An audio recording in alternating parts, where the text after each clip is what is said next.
You were longlisted for your first novel, The Gift of Rain, and you were shortlisted for your second novel, The Garden of Evening Mist. How much external validation do writers need in order to engage in their craft? It depends from writer to writer. For me, it's a very nice bonus that the fact that it's been recognized.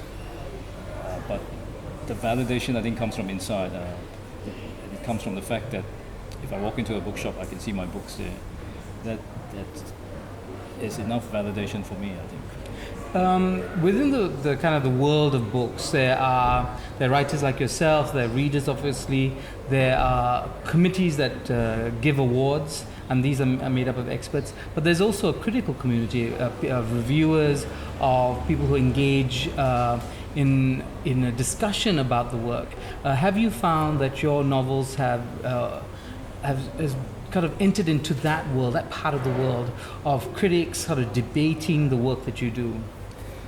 Well, at the moment there are a lot of reviews and critiques, but no debates yet, unless it's the online forums. And there have been a lot of discussions there, especially during October, during the month of the shortlist. But eventually, I think the interest will slowly settle down, and then they'll focus their attention on another writer, different writers. So the award, the whole system of giving awards really is a kind of a way, I guess, of putting front and center these works that are being nominated. It's also a way of sort of drawing public attention to the writing of books, is it? Oh, yes, definitely. Because they how many thousands of titles are published per month, and to suddenly have the world's focus on these 12 books initially and then 6, that's a tremendous boost for any writer, especially with so many competing things which are competing for the reader's attention these days. So these prizes are very important. What about festivals? I mean, we have now book festivals. We have the Georgetown Literary Festival we're at now, and you were here last year. And there are festivals in the region. Ubud is a festival. Singapore's Writers Festival, which is Hong Kong Literary Festival. I mean, do you circulate at these festivals? I mean, how useful do you find these fora?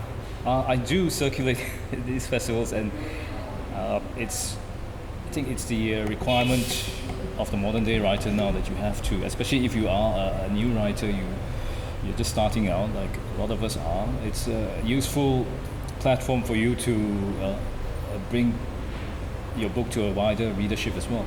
A lot of times after an event or a session, somebody would come up to me and say, I really had no interest in buying your book initially, but having heard you all speak, I think I'm going to try give your book a try. So that's very helpful. At a session earlier today, you said in response to another writer who communicates actively with her readers, you said you don't want to do that. You don't want to communicate. And why is that? Well, it's very strange. Why is it that just because we're writers, we want to engage with somebody who's read your book, whereas the same sort of thing doesn't happen to a doctor or a lawyer. The patient isn't going to email the doctor and say, "Wow, thanks for treating me today. Can we meet up for coffee and talk about my other symptoms or this or that?" It doesn't happen. It doesn't happen like that.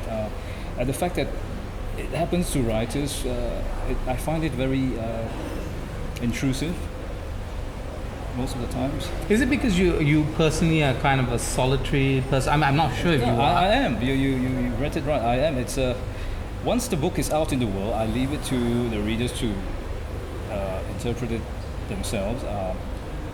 And I think the writer should step back because the work is done. It's there, it's here. How you interpret it, I don't wish to have any say in it. Have you had a critical reception here in Malaysia? I mean, have you read reviews that really engage with your work? In Malaysia, one or two articles that what did you feel was there? What was the focus of those articles? The focus of the articles was on the, I think, the Malaysian aspect of the novels. both your novels are in fact set in Malaysia, Set in in Peninsular Yes, Malaysia. yeah. So they focus heavily on that as naturally they would.